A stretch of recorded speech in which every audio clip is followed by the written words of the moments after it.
മത്സരിച്ചു. പക്ഷേ നിർഭാഗ്യവശാൽ അദ്ദേഹം തോറ്റുപോയി. ചിലയിടങ്ങളിലൊക്കെ അദ്ദേഹം വോട്ട് വിഹിതം കൂട്ടിയിട്ടും ഉണ്ട്. അതൊക്കെയാണ് വാസ്തവം.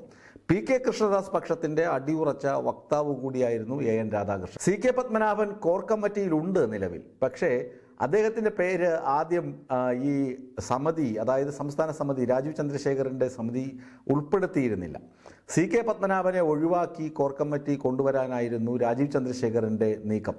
സി.കെ. പത്മനാഭൻ രാജീവ് ചന്ദ്രശേഖറിനെ വേദിയിലിരുത്തി പരിഹസിച്ചതൊക്കെ നമുക്കറിയാം. ഒ രാജഗോപാൽ കോർ കമ്മിറ്റിയിലില്ല, ക്ഷണിതാവുമല്ല.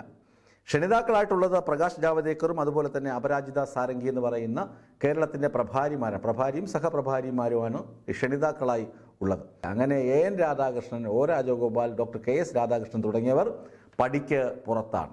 മുനമ്പം വിഷയത്തിൽ നമുക്കറിയാം, ഷോൺ ജോർജിനെയാണ് ബി.ജെ.പിയിലെ മുതിർന്ന നേതാക്കളൊക്കെ വിമർശിച്ചത്. കാരണം മുനമ്പത്ത് ബി.ജെ.പിക്ക് തിരിച്ചടി കിട്ടാനുള്ള പ്രധാന കാരണം തന്നെ ഷോൺ ജോർജിൻ്റെ വെളിവും വെള്ളിയാഴ്ചയും ഇല്ലാത്ത തരത്തിലുള്ള പ്രഖ്യാപനങ്ങളും അതുപോലെ തന്നെ ഷോൺ ജോർജിൻ്റെ ഇടപെടലുമാണ് ബി.ജെ.പിക്ക് തിരിച്ചടി ഉണ്ടായതെന്ന് ബി.ജെ.പിക്ക് അകത്തു നിന്ന് തന്നെ വിമർശനമുണ്ട്.